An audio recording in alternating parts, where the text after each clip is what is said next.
Hey everybody, welcome to Touching Tornadoes. My name is Conrad, and how are you, buddy? Touching Tornadoes, as always, is being recorded live, which is why I make so many mistakes while doing it. So, forgive me. I just don't have the patience to edit.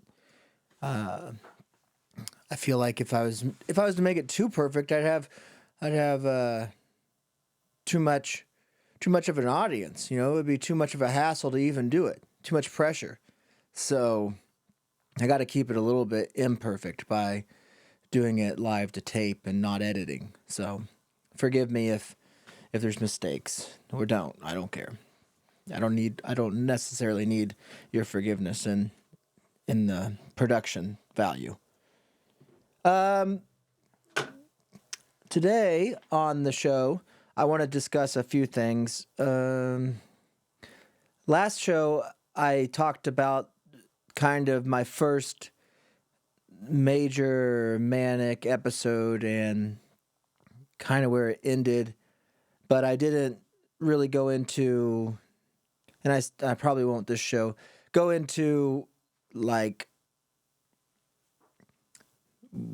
what followed until the next manic episode because after the first one I still didn't receive any treatment, any professional treatment, and was able to somewhat control my mood, but it took a lot to do so, and it took my exercise routine and no no substances, no drinking, and no um I did like tried to do meditation. I tried to do all kinds of grounding. You know, I looked into anything that you hear these health nuts talk about. I tried to do.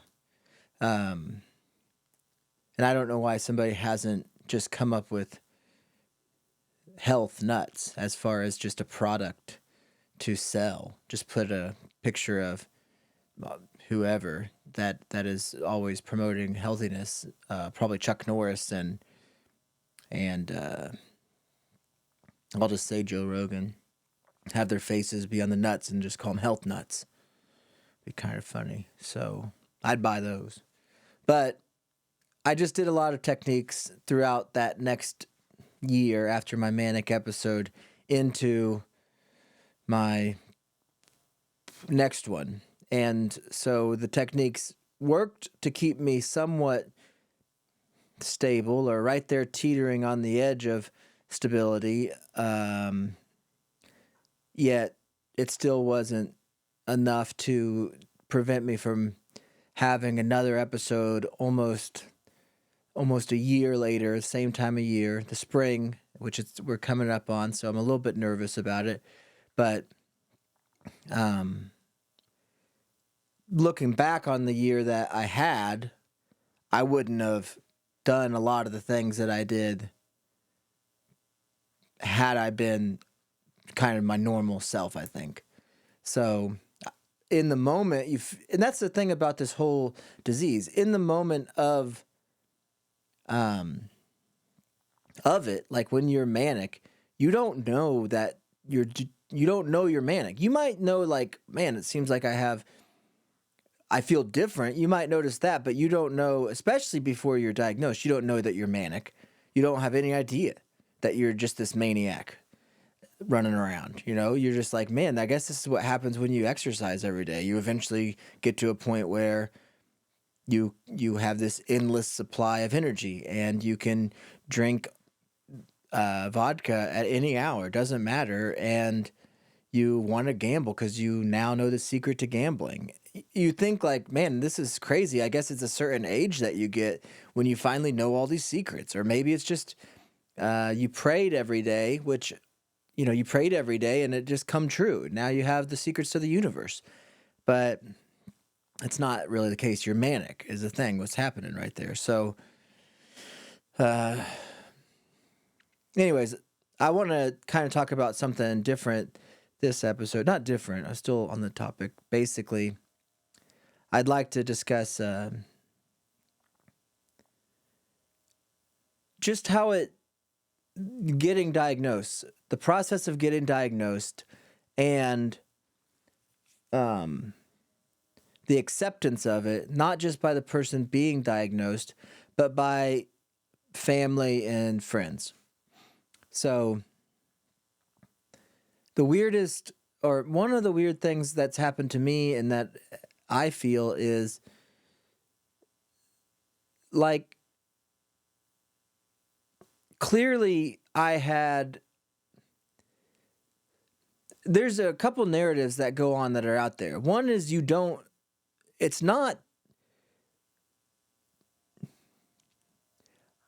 I guess in the uneducated side, I'm going to call it the uneducated side, the side that's not affected by mental illness, the people that are in the dark on mental illness, which I was in.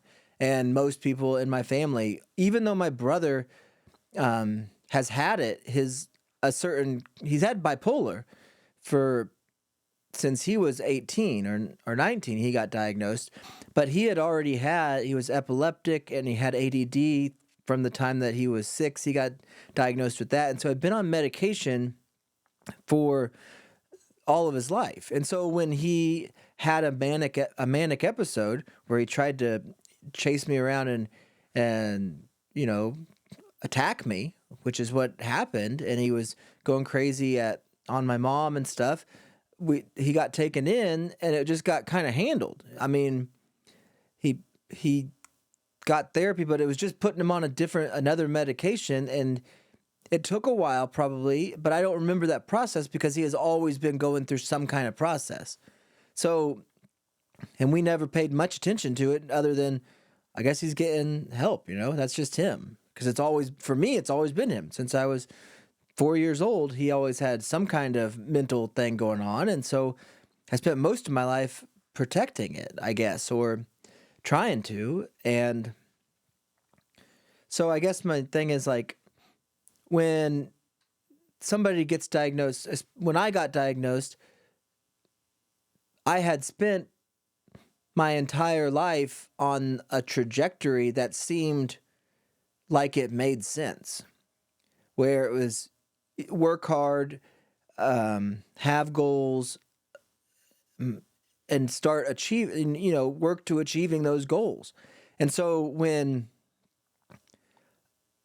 I put too much pressure and stress on myself, and it got to a point where the switch got flipped, it was like, no, it probably can't happen to him. It was like it's got to be something else. It can't be a permanent thing. And once you get it under control, we want to sweep it under the rug. We want to take it back to it happened, and yeah, we do remember it happening, but we don't want to talk about it no more. Or we want to act like it didn't happen. And it's a very odd thing as somebody that as the person that gets diagnosed, because you have to manage it. I mean, there's a fear inside of you that, this could happen again, because it already happened twice, and then the crash that happens after your mania is real because of you weren't yourself and you didn't know it. You had lost your mind, and you're going back and reliving what you can remember of the mania, and it's like, that's not me, but it was. And so you feel this incredible shame and guilt that you either treated people like you treated them, said the things you said, the behavior you had, and you can apologize, you can do all the things that are in your control now to work through them. You can leave the past behind you. You can reframe all these different things that therapy will tell you to do to try not to hold on to that guilt of it. But even when you let go of all that, when you can convince yourself that you're going to be okay, or people will forgive you, or even if they don't forgive you, you are getting the help that you need to get to move from here forward. When you go through all of that, you still hold on to the fear that it could happen again, or I do. I hold on to that. And so you have to manage it. You just have to keep an eye on it all the time. And I know that my wife keeps an eye on it all the time, and I don't blame her because she had to live through the crazy time. But because of that, it seems like it would be obvious. Okay, for example, I'll put it this way. Since being diagnosed, since having becoming aware of it, there's this first part where once you kind of get to a stable spot and you're reliving this and you don't kind of know who you are now because you thought you were one way because you were, but then at the end of that you were acting like a maniac, so it wasn't you. And then you get the medicine and you kind of, for me, I go back to the way I was before I had mania. I mean, I feel pretty much the same as always, but you think like, am I? And you know that you're not because the genie's out of the bottle, man. And that's the part that's hard for people, or they don't understand that that's what happens. So you build the pressure. If you're already susceptible because it's in your genes to this disorder, and you surround your environment with all the triggers that are going to ignite this disorder, then what happens is if it once it clicks, once it explodes and you have a manic episode, it doesn't matter that it took me until my late mid 30s to have it. It still happened, but because it took so long, people are like, it must have been something else. Once you get out of that stress, once you move on from that time of your life, and you make the changes you have to make, it's like they almost think like they look back at it and say, I don't think that you have bipolar. I don't really think that that's what it is. It's like, well, I want to feel that way too, but when you went through it and you hear every story of others that have went through it that you can find, because that's what I do. I sit there and search all of the other people I can find that have had or been able to say their story or have wanted to say their story and share their story. I try to find all of those people because once I hear them, I'm like, there's so much, you can't deny what you went through as it being part of this disorder. Yet others around you, they're not looking for those stories. They don't want, at least in my circumstance, my family doesn't want to go and read a bunch of books about bipolar disorder and listen to a bunch of podcasts about it and watch hundreds of YouTube videos, all that you can find about it. But as the person who has the disorder, you want them to, because it'd be like, now you realize that it is just a thing. It doesn't mean that I can't manage it, but it is something that I do have to manage from now on, even though it happened later for me than it did for others, including my brother. So, I think that there was this idea that even I had, or anybody, that I was different than my brother. Because I am. Just because two people have the same disorder doesn't mean that our capabilities are the same. There are freaking all of the artists that are famous or whatever, or the political heroes from history, not the ones from now, that like I guess Alexander Hamilton, all of these different people that have had bipolar disorder that have created this country or done these amazing things or are these incredible artists. All these people clearly they have a different set of skills than I have, just because we both have the same disorder. I don't know why there's a thumbs up thing that popped up on my screen right there, but I'm going to let it happen. I have no idea why that happened. Just recording. So that was interesting. Am I streaming? I'm not streaming this. Interesting. So I want people that surround me to listen to. I don't want them to look at it, because I don't look at it as reliving my trauma. Doing the last show that I did, that's what kind of reliving the trauma felt like. And I can understand people who were a part of it not wanting to listen to it. And I'm sure that I left out lots of things. You know, I only did an hour. And I was manic for a year. And I was in some stage. I wasn't fully manic for a year, but I was manic for a long time. And so there's a lot. And there's a lot that it's all misplaced and out of order. And so you just highlight it as you're trying to share it. Some of these people share their stories in 10 minutes. Obviously, there was a lot more to it. They're probably the same people that can edit a show or want to. Maybe I should cut this out right now. But I want people that surround me to, I guess it would validate what I went through. That's the biggest thing. It would validate that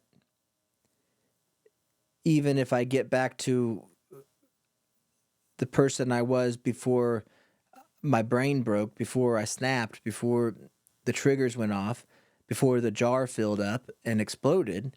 And once it does, I don't feel like you can now you might go, there's people that go 20 years, they go the rest of their life without having another episode. And that's the goal. That's what you want. So I suppose you could say that you're cured, but it's kind of like a whole Magic Johnson situation going on. You know, this fella, he goes out there, gets the AIDS somehow, and we're thinking this guy is he's a world famous athlete, and we're gonna have to watch him deteriorate and, go through what those people, Dallas Buyers Club kind of thing, go through that. But then all of a sudden, he's fine. We're like, did he beat it? No, he still got it. He's just managing it and can make it. He's in his 60s or something right now, late 50s. Fella's got a yacht, $1 billion. Obviously, he's the exception. Not everybody with AIDS is the same. It's kind of what I'm saying. Not everybody with the BP, the bipolar, is the same. So,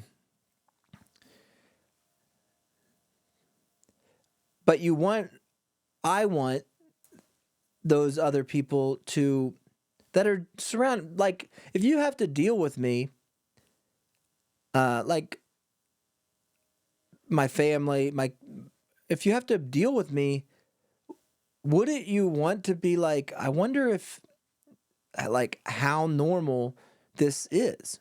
Normal in the sense of, for those who have bipolar 1, how normal was Conrad's behavior? And if they would do some more watching on it, I think that there could be better conversations that we could have about, they would realize, oh, I did have this episode and I do have to manage it forever now. So, and that doesn't mean that it's like this huge thing that is on the forefront of all of our minds moving forward. It just means that once I find, and I feel like I'm getting closer and closer to finding this stability, to being okay with the fact that it happened, to being okay with accepting that it's something I do have to deal with, and then dealing with it and moving forward. It's almost like, because that is so counter to, because it is so similar to my pre-manic break behavior, and because it's so counter to the way that I felt, the way that I acted when I was manic and the way that I acted once I got diagnosed and went into the crash and went down into the pit, man. Because when that happens and you get out of it, they're like, you just want to forget it. So, but I guess I don't want to, I can't. I don't want to maybe forget it because it's knowing that it could happen is what keeps me working towards always managing it. But that doesn't mean, I guess it doesn't mean it's always right there on the front of your mind. But anyways, I guess I'm just rambling on about it. You just want somebody to talk to about it that they don't have to have experienced it the way that you do. But it would be nice is when you did talk to them about it, they didn't just dismiss it. Either saying, oh, you're doing so good now, I don't even think you had it. I think it was something else.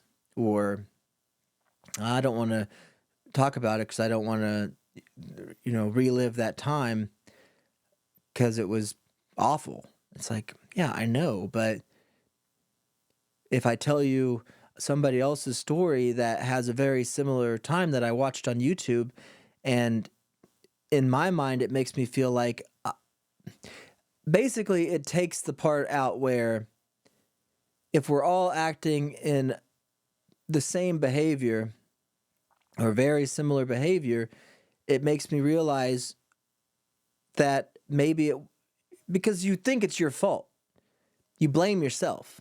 And people will say, well, don't blame yourself. You can't control. Nobody chooses to have bipolar disorder. And you can hear that all you want, but when you also know it's your job to manage it, you feel like you failed because you didn't manage it. Like you should have noticed that it was happening. You should have noticed that something was going on that was so crazy and out of the ordinary that it must be something that's going wrong with your brain. But during it, you don't notice it. You think your brain is great. One of the best in the world, you probably think. You're Jesus, dude. That's what you think you are. And everybody has such a similar experience with that go manic, it seems. The spiritual side that comes with it, and the part where we all think that we're either prophets or we are the second coming of the Lord, or we are all connected through this, the cosmos and this oneness. And it's so weird that you can go from not having any history with discussing that, caring about it, it's not even part of your normal thinking, to all of a sudden, when you get hit in the head with the bipolar rock, you start thinking that's what happens. Like it knocks this spiritual sense into your head. And all of us that have had the mania, it seems like, have a very similar experience of that veil being lifted for us, the spiritual awakening side of it, which is very strange.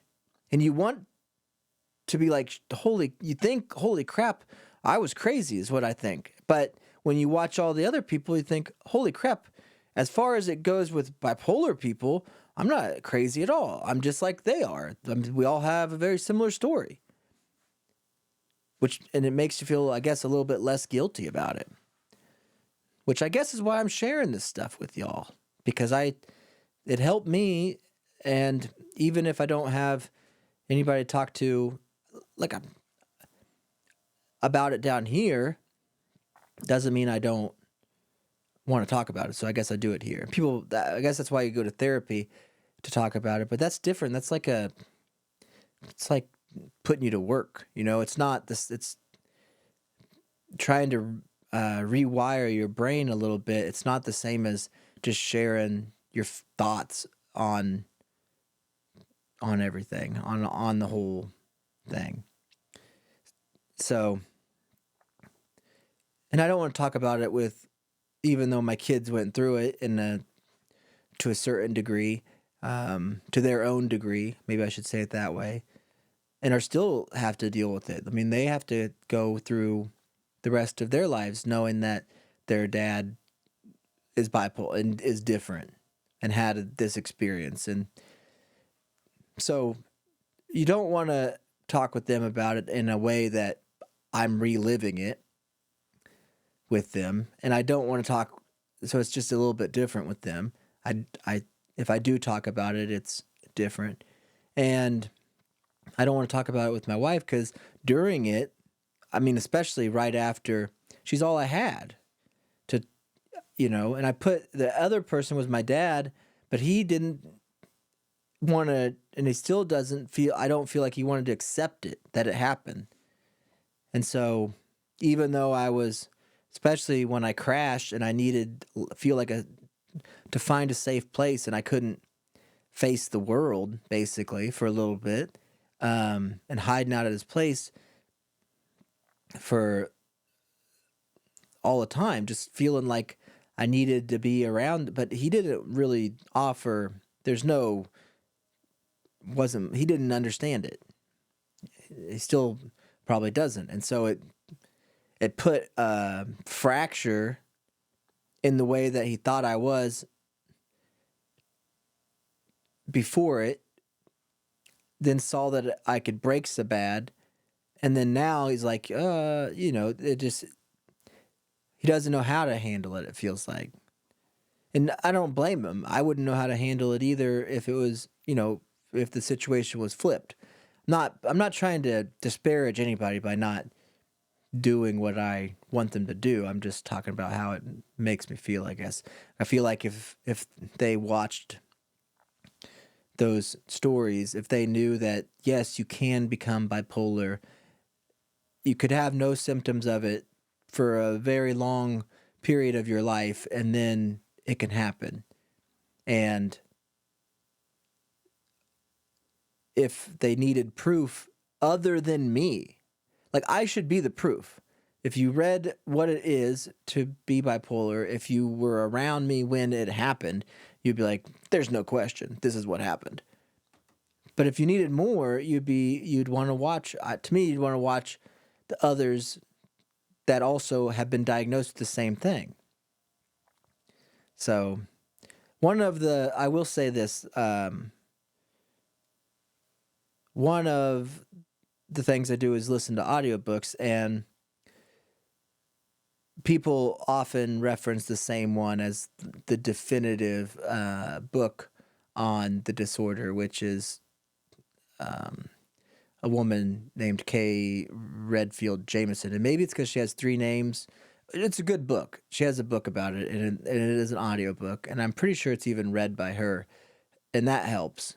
But she suffered from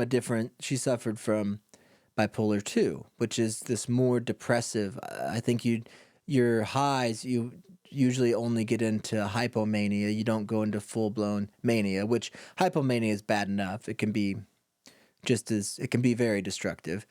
But your lows can tend to maybe last longer or happen more frequently, your depressive things. And so she suffered with, the suicidal ideation and the suicide attempts many times in her life, but also then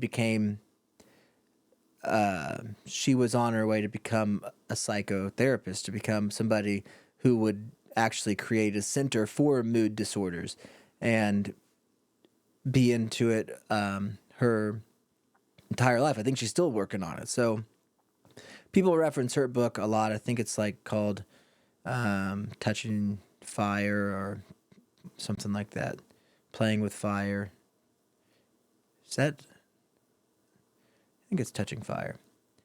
But one of the other books that I read, now there is a couple by, I think it was Dr. Phelps and forget the other guy's name. I think it's Chris something.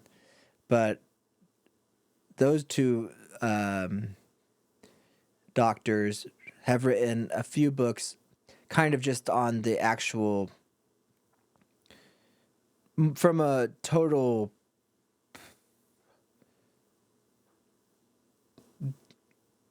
doctor's perspective of it, like the clinical, speaking of the stages, the differences of the disorder, the spectrum of the disorder, the treatment of the disorder, what to expect from those who have it by using a few case studies of the disorder, and actually talking about the different kinds of the different brands of it. I call them brands, whether it's 1, 2, or the cyclothymia, the mixed states, mixed episodes, stuff like that. And those are informative. And I recommend, if you get diagnosed with this, if you've had a manic episode, you want to do this. You want to read those books. I prefer to listen to them. Reading is kind of still tough for me for some reason. I bounce around too much. My mind's going too far. And maybe it always has. I don't know. But I prefer to listen to those books, and they're good. They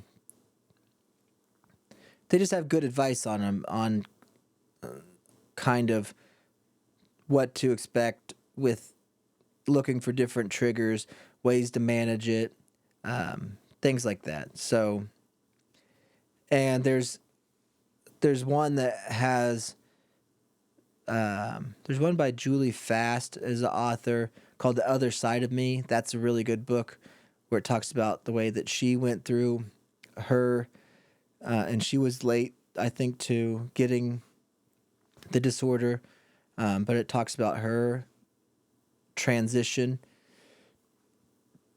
pre-diagnosis, and then what she went through and then being diagnosed, and then everything after. And I found a lot of similarities in her story.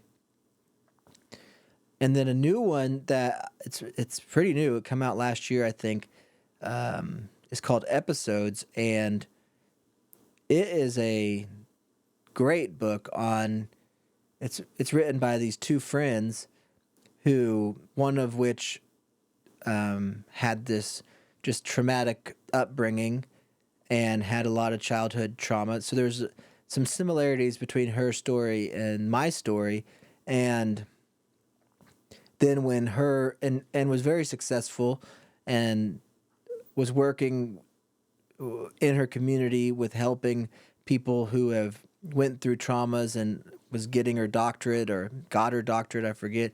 For sure had her master's degree in either counseling or helping these people, community organization, but it just happened to her late in life too. The switch got flipped. The flip got switched, whichever way you want to say it.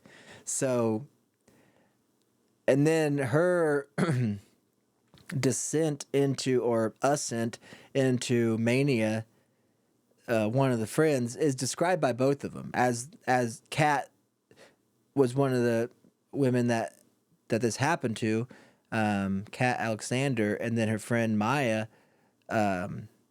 having to be the caretaker of her, and just going through this transition with her as the person who is basically the sane one during the time, and her husband, or her fiance, Kat's fiance, I think Dave. I think they both had Daves.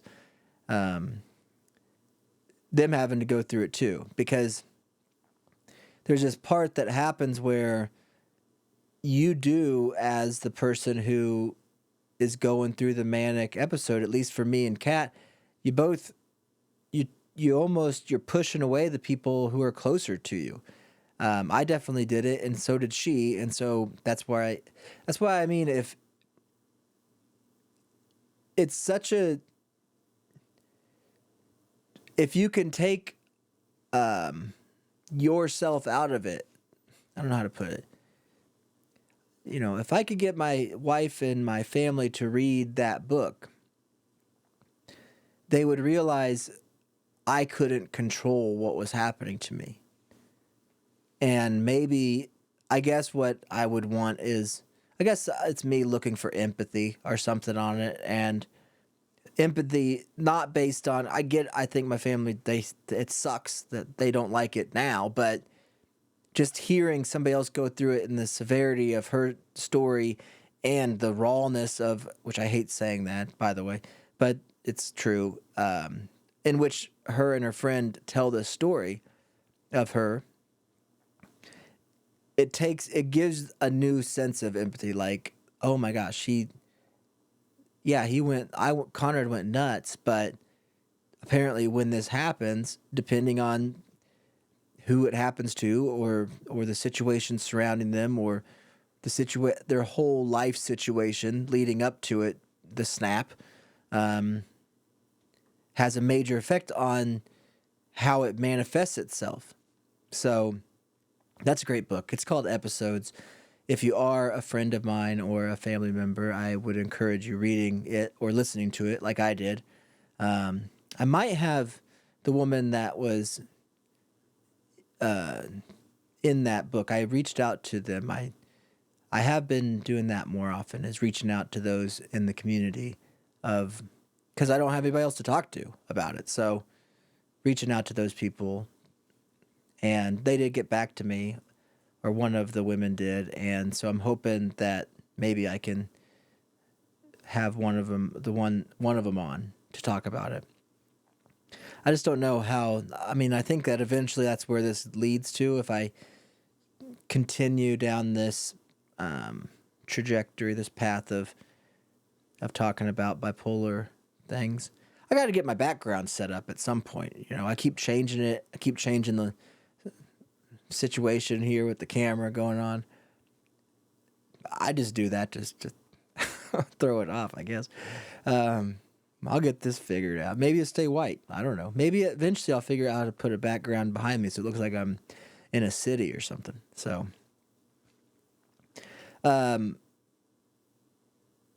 another way that I've been helped that is the YouTube stories. There's a series called This Is My Brave, where people... It was so odd how this happened too. I've been aware of it since I got diagnosed and started looking this stuff up on YouTube. It's one of the first things that'll pop up, this series. And it's people that are sharing their stories of either mania or depression, or it can actually just lead into all different mental health issues that people have suffered from. And are brave enough to get on a podium and share it with others in the community and others that are affected by it, which is pretty much everybody in some way. But by sharing those stories, just, again, providing a sense of community, it just gives those of us who are suffering from it firsthand a feeling like we're not alone. That's what they tell you the whole time, is you're not alone. And it's like, it sure feels like it right now. Because even as reaching out to the people that, it's not the same as, at least for me, everybody that I had is gone. My whole crew from my other podcast, the thing what we were working on for 15 years, really haven't heard from any of them. I mean, the oddest part is I've heard from Shannon the most, and he got it the worst. So, but I don't want to put the pressure on him of, hey, not only did I have this manic episode, buddy, and, treated you that way, sorry, which all of that's been said, but now that I'm on the other side, can we go back to where we talk about it, But it's like, it seems like all these ships have sailed, which is good because that's what ships do. But it's bad in the sense of, once you get it figured out what you got, and once as far as what was going on mentally with you, and then once you accept it, you're looking around like, hey guys, where'd you go? Need somebody, the thing I need the most right now is this community of friends to be able to either take my mind off of it, or create some kind of, or let me talk about it if I need to, because it's a real thing, a serious deal that I went through, and I got a lot of stuff that's built up with it, but that's all right. I guess I got this. So, anyways, this is my brave. That's what they're sharing this stuff with. They're sharing it maybe to get it off their own chest or to be brave enough to share their story. But it also is helping those of us who need to hear it, just like I've been saying this whole episode. So, what's odd about that is I was actually watching many of those, like most of those speech. Actually, I don't know if there's most of them. There's a lot of speeches from that organization and on YouTube. And as I was watching one of the lady that created it, Jennifer Marshall is her name. And as I was watching her speech, basically probably from the first conference they had, and kind of her going through her story, she actually messaged me, which was it's happened at the same time. It's one of those connections where it's like, what, this. It was weird. It caught me off guard because I'm watching it. Then you get that little notification up in the top of your YouTube on the bell. I click on it, and it's a real nice message of, it's short, just saying like, I also bipolar 1, whatever. But I noticed the name Jennifer Marshall. I was like, wait a minute, that can't be the same. I'm literally watching this woman. Because first I just put thank you, because I don't want to always just put a long thing, or I do, but I don't. But then I was like, wait a minute, it's the same name that I'm watching right now. So I clicked on it and realized, yeah, it's the same person. So she created this series, and hopefully if it comes around, I'll speak at it. I'll get to put my Willy Wonka suit back on and go rub elbows with others and tell a little bit of my Spider-Man jumping off the stadium story. All of that fun stuff. I didn't get to the other good stuff in the second episode story. I'll get to it when I can. Maybe I'll put it all together because it's got to be kind of quick, I think. But that series really helped. So if you're interested, watch that. Read episodes. Read K. Redfield, Jamison. Read that book just so because every time you search for books about it, that's gonna pop up. So might as well get that one out of the way. I hate talking about it like it wasn't as. It was good. Maybe I should read it again. It was great. It's a great book, but it wasn't as I didn't connect to it as much as even the episodes book. So I guess in a way that's a good thing. Trying to think if there's. You want to read the clinical ones. You want to read. But if you started with just the ones I mentioned, it would give you this new idea of what we go through, what we've went through as the sufferers of it. Now, I'm not saying that the cool thing about episodes is it also gave me the perspective of the other person who had to deal with it. That wasn't suffering from the actual disorder, but was the loved one that was the one dealing with it, because that gave me more insight into what my wife had to deal with, or what Shannon had to deal with, or my dad, and so sure, it sucks hearing that they had to go through a similar thing, but at the same time, it makes me feel like, again, that I'm not alone. So, yeah, I don't know. I recommend that if anybody cares. Also, I searched for movies. There's a few of them. That the only free one I think was this documentary where this guy who had been on lithium for years is transitioning off of it and going to like an Eastern medicine to fight it, or a natural. And that's a lot of people. That's another thing. There's this whole community of, again, do you manage it with like diet and nutrition and supplements, or do you manage it with medication? And that's the frustrate, because, dude, nobody wants to hear that they got to take a medication for their whole life. But at the same time, if you went through what me and that cat lady went through, it's like, yeah, I probably have to take a medication my whole life. It's like, probably. That was some crazy stuff. So if I just have to do this and I don't have those kinds of things happen, sure. Then you start reading and watching, and people are like, oh, this is all BS, and you should just be meditating and doing yoga and freaking eating wheatgrass and having massages, and you'll be fine. It's like, possibly, but I was doing those things, and it still happened. So now, if I don't know. Part of me thinks that it could happen, that maybe, I don't know. And again, I talked about it on a previous episode where it's like, we're also, who knows what will happen. The medication I'm on came out in the mid 90s or the 2000s. It's only been out for 20 years. So maybe 20 years from now, there is a cure or something different. There supposedly people are working on it, I imagine.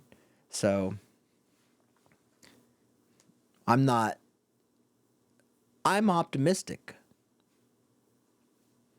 Sure. I'd like to think that I'm now now that I've accepted it, it's like I'm optimistic. I'll figure it out somehow. I'll get my lab coat on and start mixing some stuff together and putting it in rats or whatever, bipolar rats that have it. So, but anyways, there's that movie where the guy tries to convince people that they don't need the medication, and it's pretty convincing, but I'd like to stay married, so I'll stay on it. And then another movie that is like a softer is called Infinitely Polar Bear, and it's got Mark Ruffalo and the actress you would have seen, but I forget her name, and it's about a dad who suffers with manic depression and Mark Ruffalo, and just kind of, and he has to take care of his daughters while his wife goes to grad school in a different city. And I watched that with my son. That was what bothered me. I wanted to watch it with the whole family. I ordered pizza Saturday night, and I told them that I wanted to watch this, and my wife and daughter just didn't want to. And I wish they would have taken a chance on it, because to me it gave a glimpse of, like, even though this is a fiction story, a fictional tale of the disorder, and it doesn't totally depict it accurately or maybe even as extreme, there's moments of it where it's like, at least for my son and I, where it's like that he could see again the connection that it is a thing, and he could see how I could relate to it and he could relate to it, because it's kind of told through the eyes of his children. So anyways, it's called Infinitely Polar Bear. So you could watch that. I think it's free on the Roku channel, which I didn't know was a thing, but it is. And so go for that. I think there's others, and as I stumble across different YouTubes and different movies, I'll discuss them in books, because I'm always looking for them. So anyways, yeah, just check those out. I guess if you know somebody if you know me and you want to, you could watch these things and read them or listen to them. There's some awesome YouTube videos of people telling their story. I mean, I don't consider it. Some people be like, that's heartbreaking. I guess if you've gone through it, you're like, that's nice that I wasn't the only one. So maybe watch it with that frame of mind. But yeah, it would help those of us who are, I guess I put it this way, like, if you got breast cancer, I'll call it B cancer. downloaded with B cancer, and there was a movie, like maybe I'll just say stage 4. It's one of the worst. It's like, who knows what's going to happen, but it seems like it's not a great prognosis. I'm going to act like I know what I'm saying. It's not a great diagnosis. I think prognosis works. It's not a great prognosis. It could be fatal, or it is fatal for certain people. But if you got B cancer, and there was a movie coming out or had come out about a woman who got B cancer and survived and made it, I think, or stories that people who have survived cancer, that's already a thing. It's like walk of life. It's all these people who have survived cancer get together because they all share this journey, this fight as survivors of something that can be fatal, or a lot of times is fatal, depending on what kind of cancer it is. So the fact that there's a movie about somebody that's got the same thing that I got, of course I want to watch it. I mean, I don't want to watch the ones where the people, go the other way and have a horrible outcome. I don't want to watch that very much, but even that I'd probably watch, and then be like, gosh, that could happen. I don't want that to happen. So, anyways, check it out. I just think look at it that way. If there's a movie about, I think that maybe if people were in the military and then there's a, Top Gun comes out, they all think that they're Top Gun. It's like, man, I used to work on planes just like the ones he's flying. Okay, as somebody that didn't work on them and didn't join the Air Force, I'm not connected to Top Gun like others are, and somebody that didn't grow up singing karaoke at whatever, and I don't care much about Tom Cruise too much. I don't mean to hurt his feelings, but I don't care that much. Others do. So it's like I care a lot right now, especially about others who have a similar story as I have, who got hit with the bipolar rock, and it knocked their brain loose a little bit, and I want to hear about that kind of stuff. So, and I would appreciate others who are close to me to want to hear about it too, so we would have similar context when discussing it, or maybe they would see that it's okay for me to want to talk about it, that there's others out there. It's like, just like the latest This Is My Brave, it's called being brave to do it. Yeah, I feel like I'm doing something wrong by saying it, by even talking about this, because nobody around me wants to talk about it. So I get two separate lives going on. One where people think that you're courageous for saying it, but those are just other people who are saying it. So when I'm doing this, it's like, man, there's a lot of people out there that are thanking me for doing it. And then the other side of people who I actually am living with in the real world, or is it a real? I don't want to do that. In the real world, who doesn't want me to share it at all or talk about it? So that's like, why not? I'm a hero on this one thing, or there's not very many things I can do to be heroic after what I went through. And if some people think that it is, or it takes guts or courage or whatever, it's like, yeah, I want to be able to feel like I am giving back in some way, that I'm useful in some way. So, I don't know. Anyways, I guess it's just, if you want to watch those things I recommended, you don't have to. I guess if you're watching this, you probably want to. You probably already watched them, so thank you for that. Thank you for watching this. I'll keep coming on here and kind of talking about what I'm going through and what I'm feeling. And I'll talk more about those episodes I had, because I think that those are what I look for a lot of times when I'm searching this stuff, is just wanting to find a sense of others who have went through it, and getting their story, and it just makes me feel like I'm not alone. So I hope that me talking this way makes you feel like you're not alone. And I would appreciate it if you reach out to me. I'll post this on YouTube first. I'm using a different podcast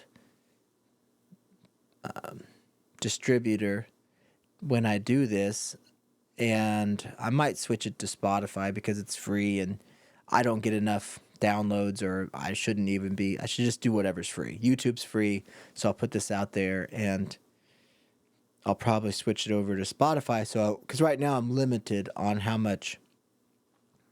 long my episodes can be and how many I can put out a month. So I might switch that over so I'm unlimited, even though they might steal. I don't know if it makes Spotify have the rights to my thing. I don't know why people wouldn't do that. So I'll probably switch it pretty soon. But thank you guys for listening. Again, leave a comment wherever you find it. Send me an email at touchingtornadoes@hotmail.com. And I'll see you next week, or I think it's been 10 days. I'll see you soon. So thank you guys for listening, and I'll see you soon. And leave a comment, and stay healthy, and be good to yourself, and don't let your meat loaf.